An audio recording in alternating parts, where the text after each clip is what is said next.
Saya diberikan tema juga yang saya suka karena ini juga dari menjadi perenungan aku juga dalam beberapa waktu ini, dan aku rasa ini kita perlu belajar bersama-sama. Dan tadi juga waktu aku lagi menyembah Tuhan, ada dua hal yang Tuhan mau sampaikan kepada kita semua hari ini. Jadi ada sesuatu yang baru, ada yang aku sudah persiapkan tadi pagi, tapi ada barusan saja juga Tuhan sampaikan. Aku sangat bersyukur kalau Tuhan mau sampaikan itu kepada kita semua hari ini, termasuk buat aku pribadi. Satu hal ini yang mungkin akan meneguhkan buat kita semua. Dan secara pribadi aku pun sangat ditegur ketika aku mempelajari hal ini.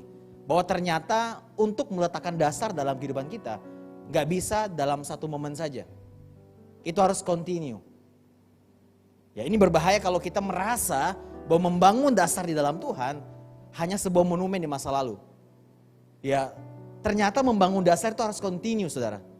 Gak bisa hanya dalam satu momen saja. Karena saya berjumpa dengan realita bahwa ternyata kalau kita kasih celah sedikit aja, dasarnya bisa berubah.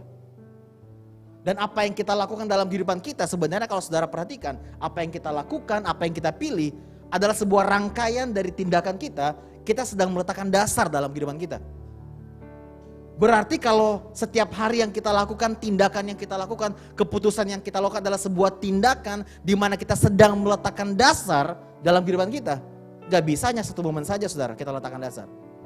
Kalau dalam Mazmur 127 katakan begini, saya bacakan buat saudara. Mazmur 127 ayat 1 dibilang begini. Jikalau bukan Tuhan yang membangun rumah, sia-sialah usaha orang yang membangunnya. Jikalau bukan Tuhan yang mengawal kota, sia-sialah pengawal berjaga-jaga. Jadi kalau dalam kehidupan kita bukan Tuhan yang membangun kehidupan kita, sia-sia. Termasuk untuk kita meletakkan dasar dalam kehidupan kita, kalau kita andalkan kekuatan kita, ini berbahaya. Amin saudara. Nah kita coba lihat dulu di depan sini saudara, ada sebuah gambar kalau saudara perhatikan. Ya biasanya kalau saudara lihat ya di beberapa tempat mungkin di Jakarta, tiap kali mau membangun sesuatu yang baru, harus ada yang namanya pembongkaran bangunan yang lama. Jadi perlu dibongkar dulu bangunan yang lama kalau kita mau bangun bangunan yang baru. Ya harus dirusak dulu. Demikian juga kalau mungkin dasarnya kurang tepat, pasti dasarnya, pondasinya harus dihancurkan. Sebelum apa? Sebelum membangun yang baru. Demikian juga dengan kehidupan kita. Terkadang proses kita di dalam Tuhan, ya kalau kita mau hidup dalam Tuhan dan mau bertumbuh dalam Tuhan, akan terjadi yang namanya pembongkaran. Akan terjadi yang namanya mungkin sesuatu yang kita nggak nyaman rasakan.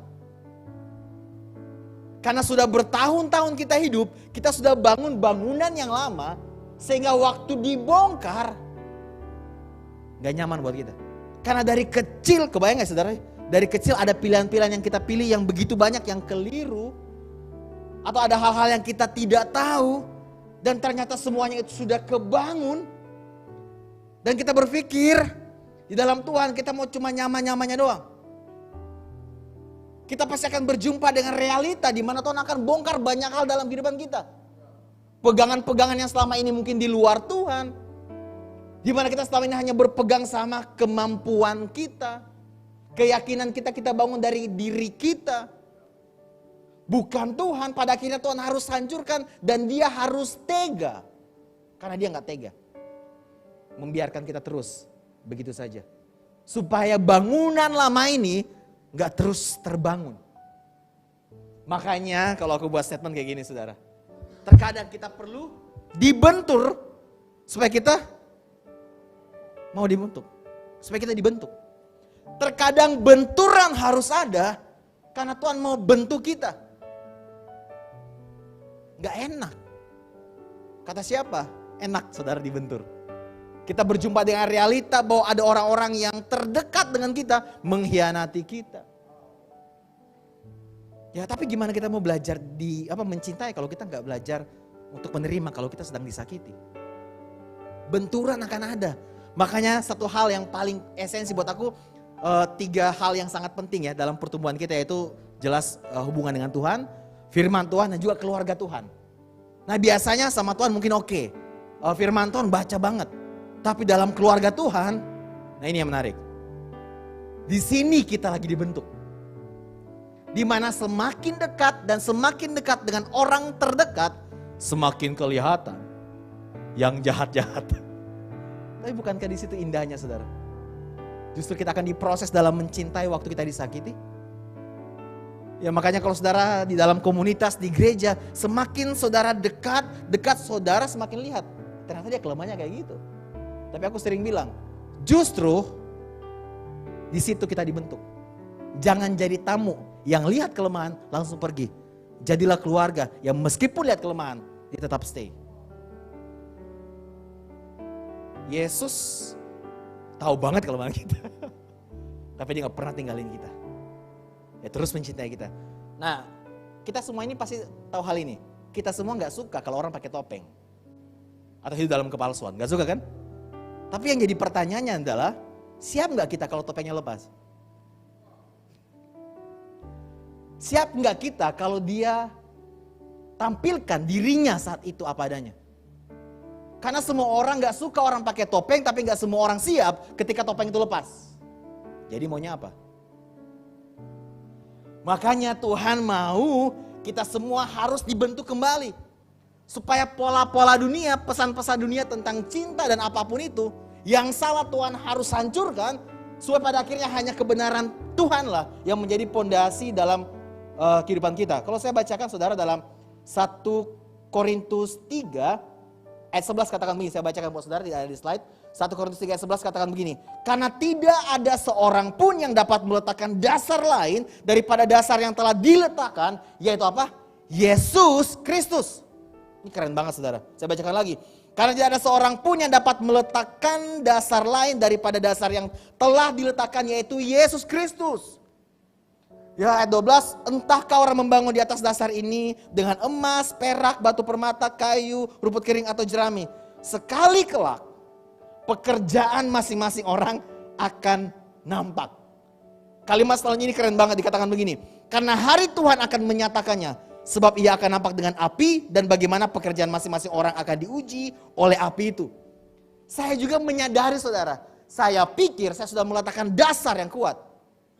Ternyata meletakkan dasar di dalam Tuhan gak bisa cuma di monumen di beberapa tahun yang lalu. Kita jadikan monumen di beberapa tahun yang lalu. Tapi harus setiap hari saudara. Gak bisa hanya dalam beberapa waktu. Ya saya bacakan buat saudara semua dalam Efesus 4 ayat yang ke-21 sampai 24. Firman Tuhan katakan begini saudara. Karena kamu telah mendengar tentang Dia dan menerima pengajaran di dalam Dia menurut kebenaran yang nyata dalam Yesus. Yaitu bahwa kamu berhubung dengan kehidupan kamu yang dulu. Perhatikan baik-baik. Ini bicara tentang bangunan yang kita bangun. Harus menanggalkan manusia lama. Bangunan yang lama harus kita hancurkan. Yang menemui kebinasanya oleh nafsunya yang menyesatkan. Supaya kamu dibaharui di dalam roh dan pikiranmu. Dan mengenakan apa? Manusia baru yang telah diciptakan menurut kehendak Allah. Di dalam kebenaran dan kekudusan yang sesungguhnya. Jadi kalau kita mau bertumbuh maksimal di dalam Tuhan, gak bisa dengan bangunan yang lama.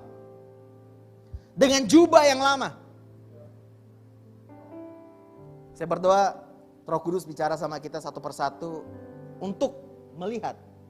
Iya ya, gini loh aku. Ternyata begini loh aku, ternyata belum.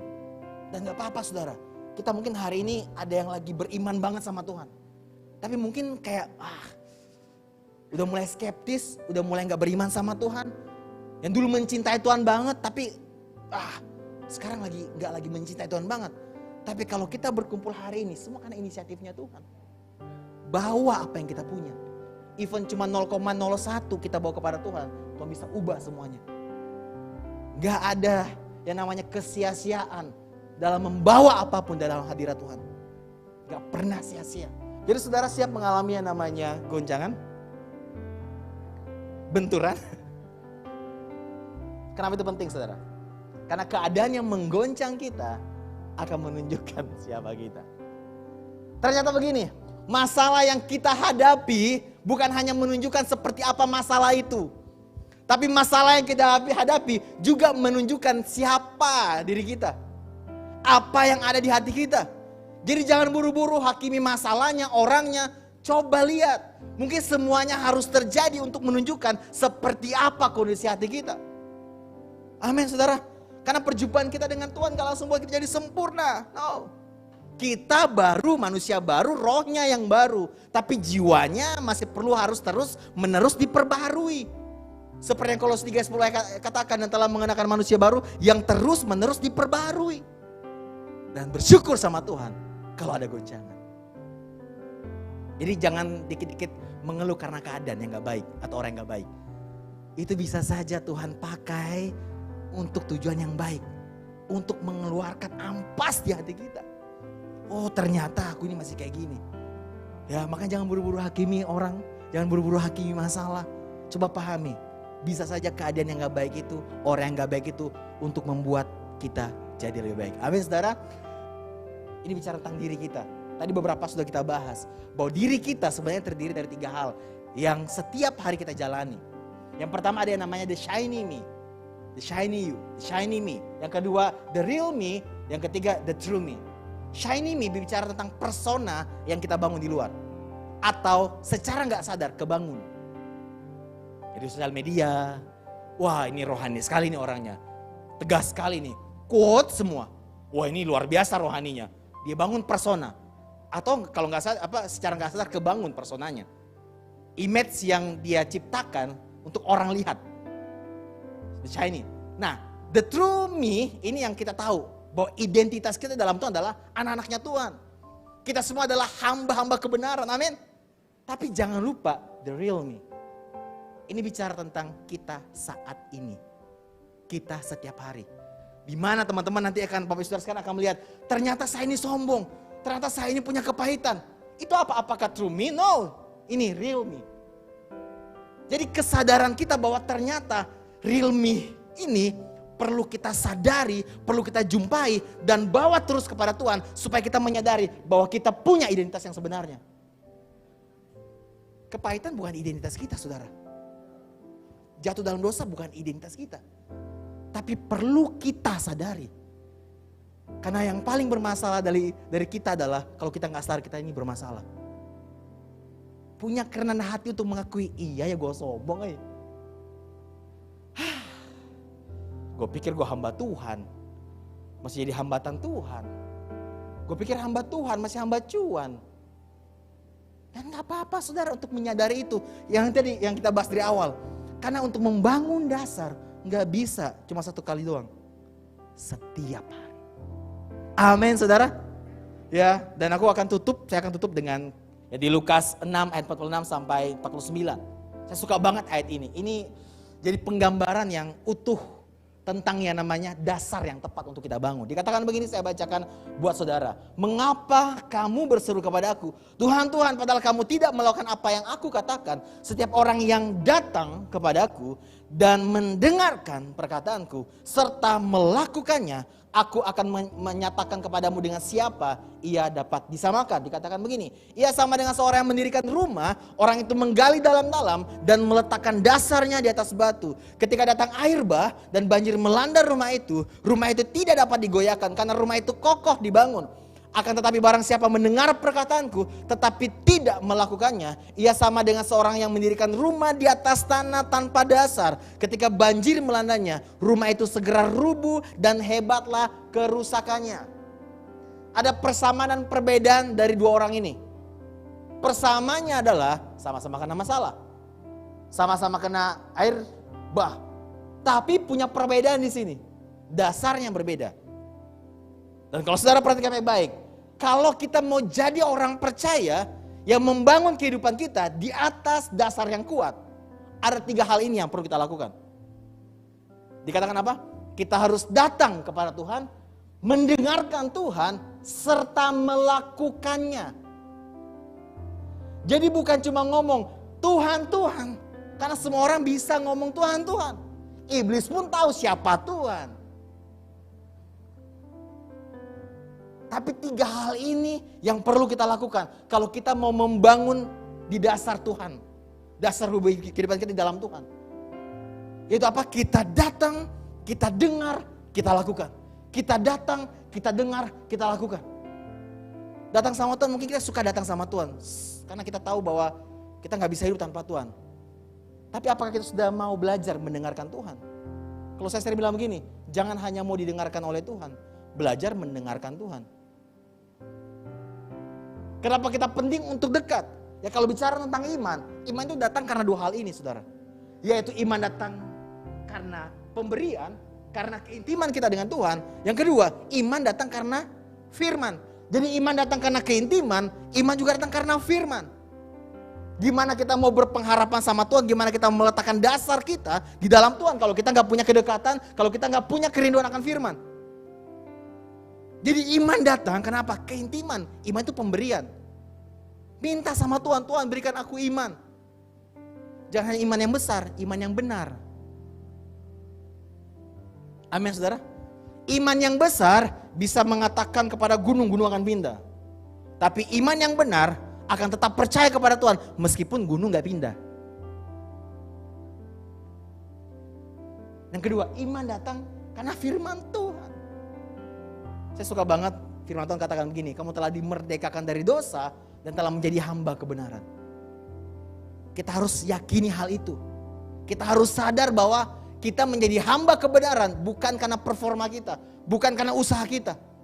Karena apa yang Yesus kerjakan di atas kayu salib. Jadi waktu kita lagi gak kuat, waktu kita lagi marah, waktu kita lagi kecewa, waktu kita lagi berbuat dosa, berbuat salah. Jangan setuju bahwa kita ini adalah hamba dosa. No. Kita semua adalah hamba kebenaran yang lagi diproses oleh Tuhan. Makanya untuk bisa bertumbuh maksimal, sudah tahu hamba kebenaran, jangan hidup dari perasaan. Jangan hidup karena keadaan. Hidup karena firman. Apa yang firman Tuhan katakan. Amin saudara. Jadi kalau kita mau meletakkan dasar di dalam Tuhan, dasarnya Kristus harus setiap hari. Jangan monumen. Di masa lalu doang. Setiap hari. Caranya gimana?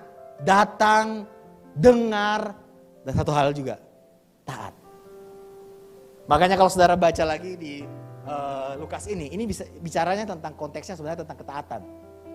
Kan dikatakan begini, orang yang datang, dengar dan melakukan itu disamakan dengan orang yang membangun di atas dasar batu.